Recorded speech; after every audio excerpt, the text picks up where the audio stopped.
Hello, what's going on, YouTube fam? This is J Money here, and I'm bringing you guys a World Chalice deck profile this time. And I know a lot of people have probably wanted me to do this ever since Flood, Flames of Destruction, and all that stuff. But I needed to take this to a tournament first, you know, just to test it out to see if it's even viable enough for me to post a deck profile. And lo and behold, we had a 34-man multiple box tourneys. There's like 6 boxes in the pool and all that stuff, and I got first place, went undefeated with, you know, all the way through round 6 with 18 points, and then I went all the way to the tops. Just straight wins. There was not a single true Draco player there, of course, and as long as Dracos aren't there, I'm just gonna win every time.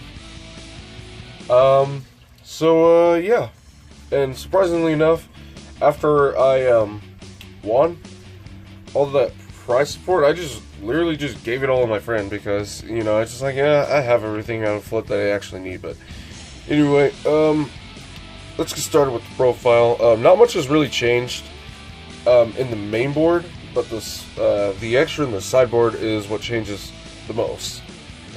Venus Shine Balls, once again, the best cards of the deck. If it resolves, you win. Simple as that.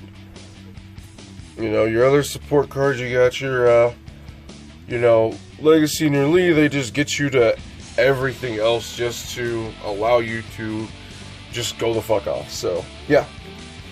Essentially. 2 guard. I did find myself using his hand trap effect once, which is surprising because I haven't really had many opportunities to use his hand traps effect, but, you know, it's a good thing I don't need to. But 2 chosen this time and 1 back in, because I knew pendulums were still going to be a thing, and I really needed to just have a way to just beat over Dweller without using resources to go into my extra deck. So that's why the Beckon's in there at this time. Is literally just a beat over Dweller. 2 Exodius. I was thinking about cutting it for a couple of other cards, but I figured, or I realized that it's still like too important. So yeah. Yeah, 3 Kajus. Yeah, it's I've never taken out these Kaijus because I just need to be able to go second. I mean, simple as that. Being able to go second and playing Thunder King and literally just going deep barrier on your opponent's whole board, field, and graveyard for the whole turn to make sure the rest of your plays just go off for absolutely free, and then swing 3 times, you literally just win the game. Lazuli, again, playing Brilliant Fusion. Archer Christia, I've actually sat on this a lot more than what I normally would, and it's actually, if not won me a game, it would just stall me out. Just stall my opponent out long enough for me to get what I need to get, and essentially win from there. Early Fusions, they're the best spell card. It's the best spell card in the deck, hands down. And knowing that, you know, people know that that's the best spell card, so sometimes it's best to do, you know, just throw away your best card to get, you know, one of their best negates out of the way, so you know the rest of your plays go unhindered. I want to modify this time. I was debating on not cutting this down to 1, but the problem is there's way too many ways for me to access Venus anyway, and most of the time I don't even access Venus and I can still get to where I need to go, because, you know, Orm is a thing, Firewall is a thing, Saryuj is a thing. You know, just gives me the more, like, beneficial cards. Venus is not the only card that gets you places. And so I had to cut it for some new cards. 2 Waterfronts, that I'm not cutting down because the field spell is pretty good if you can get some cards going. 1 die still. I was thinking about bumping it up to 1, but I didn't really want to open multiples, or I didn't want to draw into them later on in the turn after I've already went off. So yeah. Teleport, it's E-Telly. Foolish Burial, and One Legacy's Heart. I did not cut this because it's too good. It's too good on your second turn. You know, especially if your opponent has you stunned a little bit, and you cracked their board just a little bit, and you have some sort of resistance, you know, before he turns over, like Gamma Seal or Christia, and, you know, and they're forced to not play, and then you grab the heart, and you grab all your combo pieces, and you just pop off again, and kill them.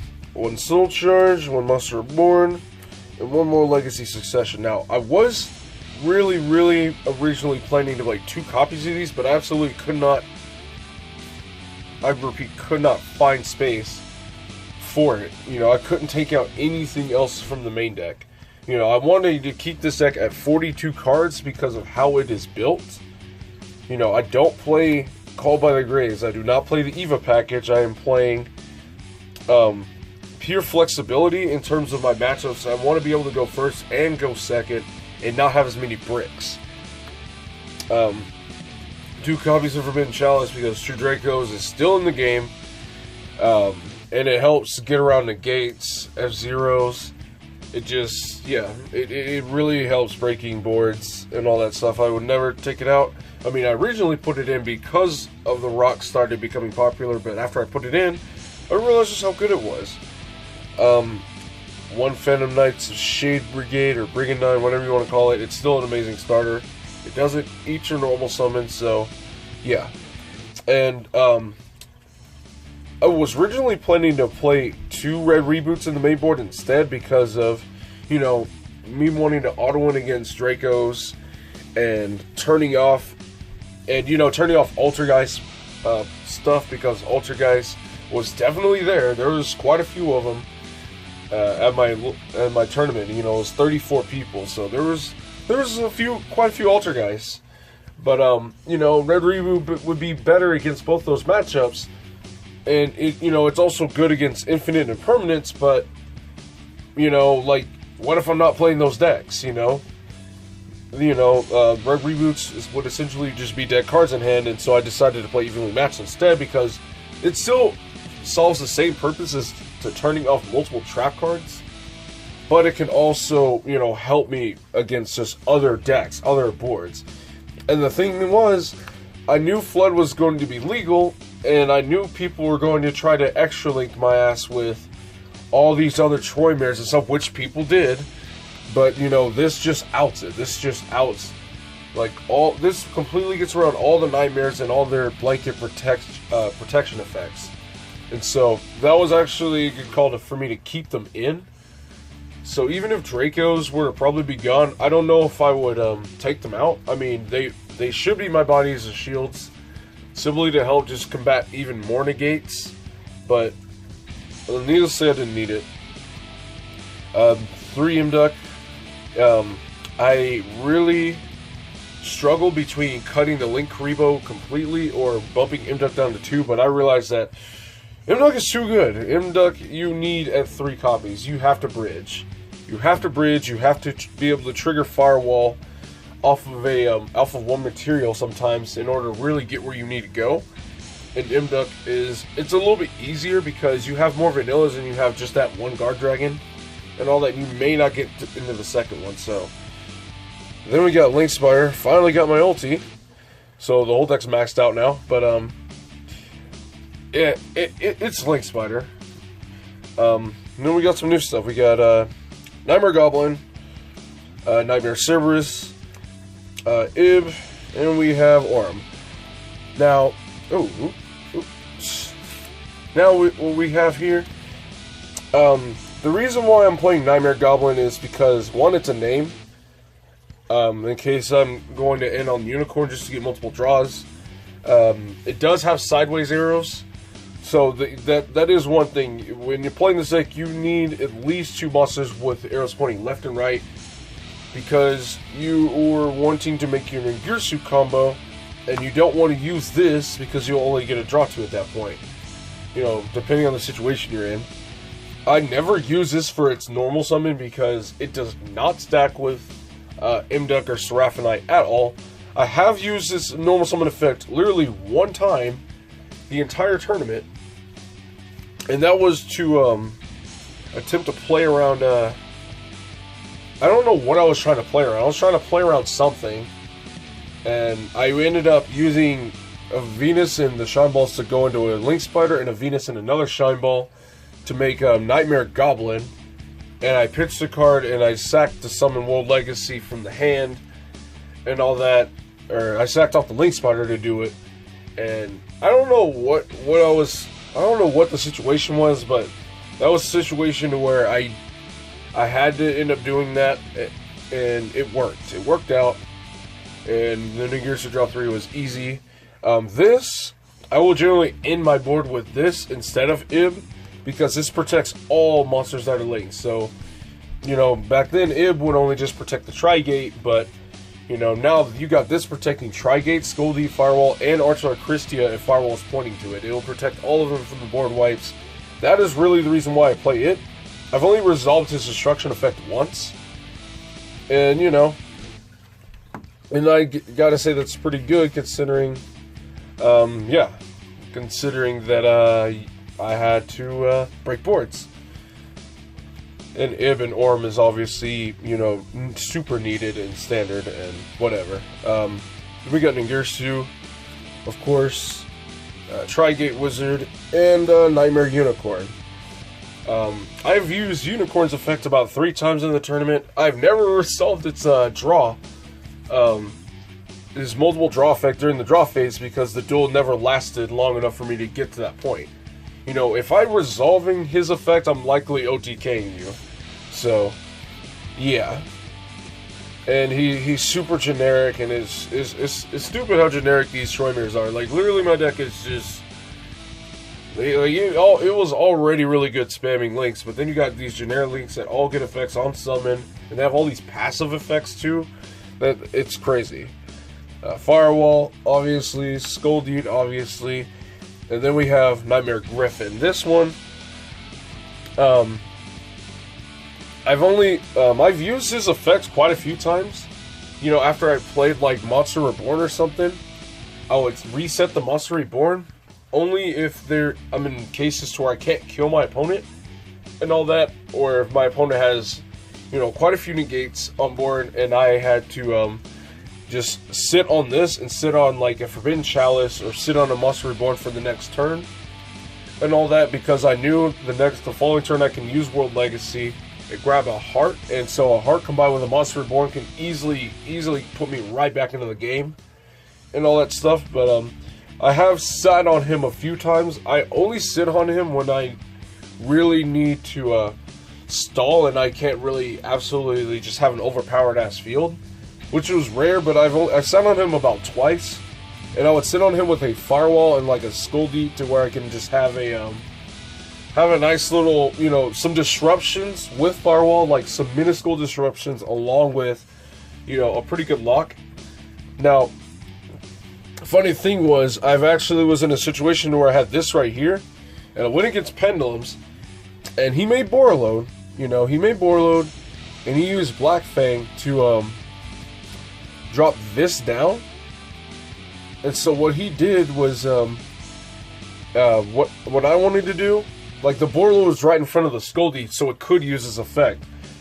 And so when he attacks into my Griffin. And so what I decided to do was I decided to use Firewall effect on his attack, because if he was able to take any of my shit, I probably would have been in a huge disadvantage.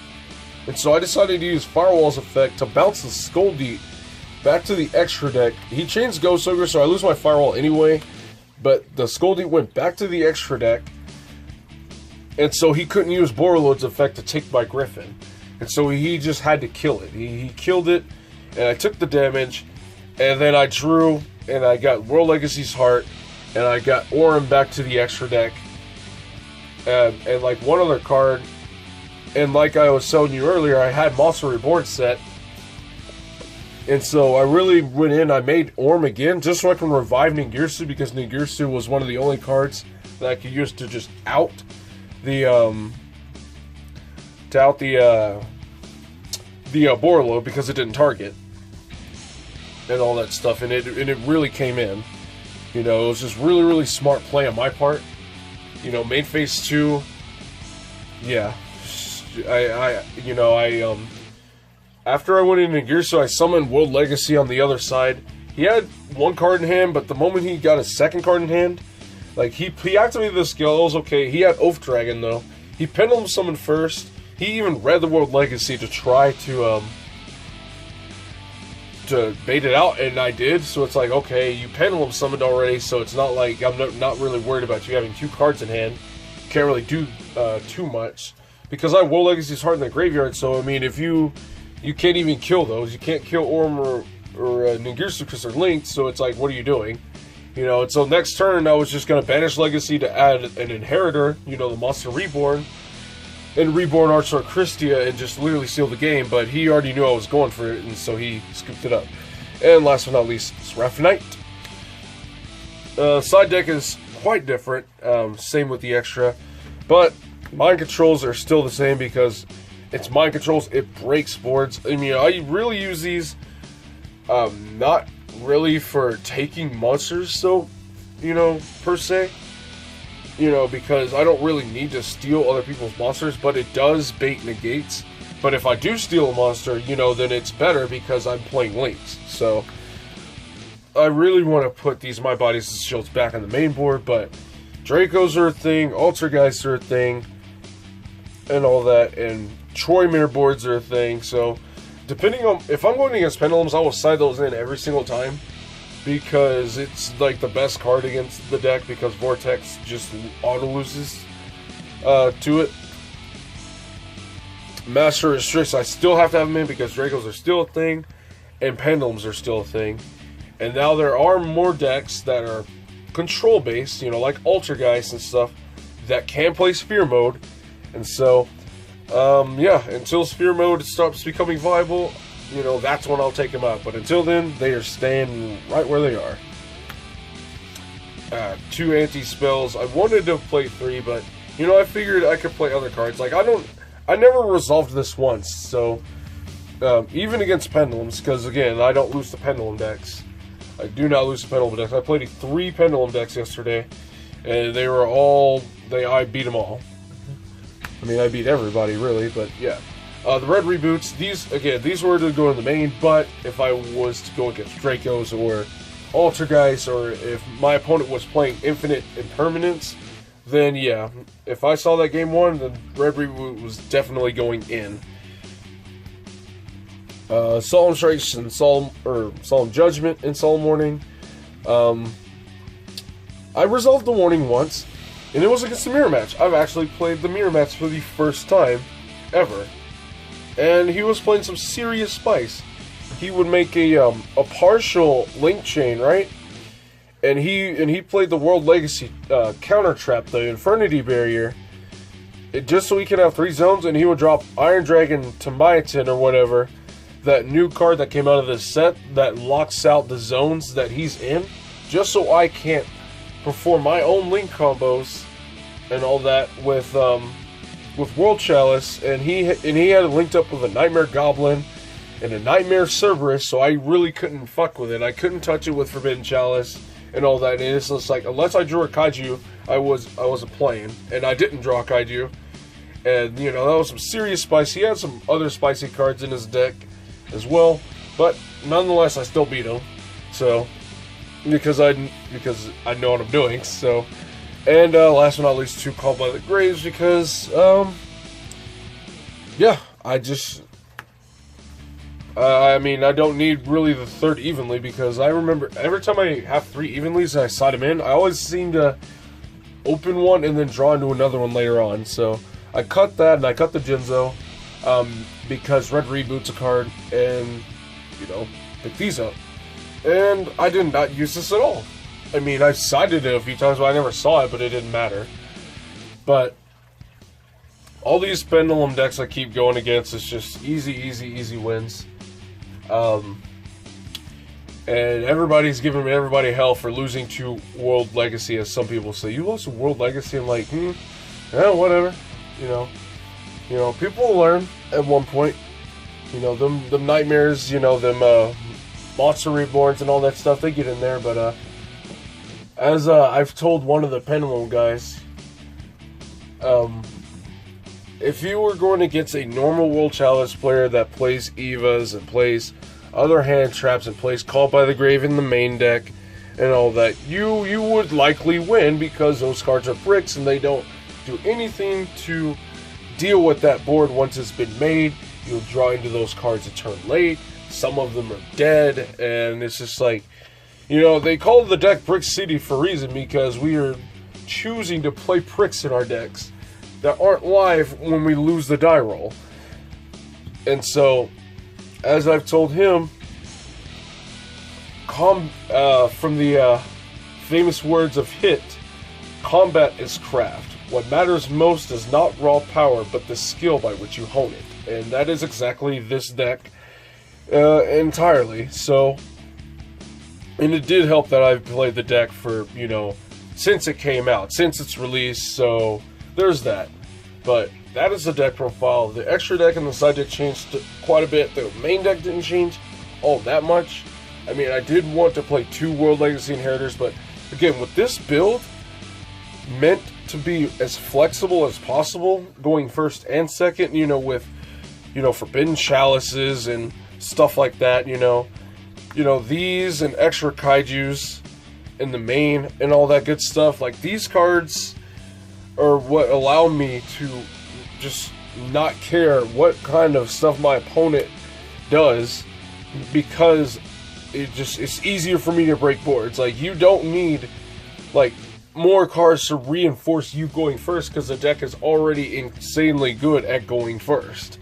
So I just wanted to be flexible, and yeah, and if I get those cards, I can still use their effects in some point in time. I can set the Chalice and it's still live. I can use the Radiant Kaiju, produce a token to extend plays. If I get Evenly, I just put it back off of Skull Deep. That's really it on that one. Like, I have kept Evenly in hand at times. If I got stunned a little too much, I would actually keep it in hand and keep my board size down. I wouldn't commit too much if I was facing down like 2 disruptions when I'd go first or something, and I would just keep the Evenly in hand, because I know they're going to try and break the board, but I know they're not going to game me, and so I would just drop the Evenly, and it just really turns the tides just like that. But thank you guys so much for watching. Leave me some feedback on this stuff, but, you know, I don't really think I need too much feedback on this, because I have went completely undefeated with this deck at a 34-man multiple boss tourney and all that good stuff. You know, just to see what I could do, and, you know, I like the new changes. 42 cards in this particular build is absolutely perfect. It gives you the... Because if it was 40, I would end up drawing too many going second cards, or too many... yeah, I would draw too many going second cards. So I bumped it up to 42, and every time I go second, I see the perfect number of going second cards plus starter cards every single time. I don't know why, but 42 seems to be that absolute perfect ratio, at least for me. You know, if you're playing Evas and all that stuff, then yeah, you're probably going to play 40. But, you know, I don't play that stuff because I don't play hand traps. I don't even main deck Called by the Grave because I don't need it. But thank you guys for watching. This is J Money, and I am signing out.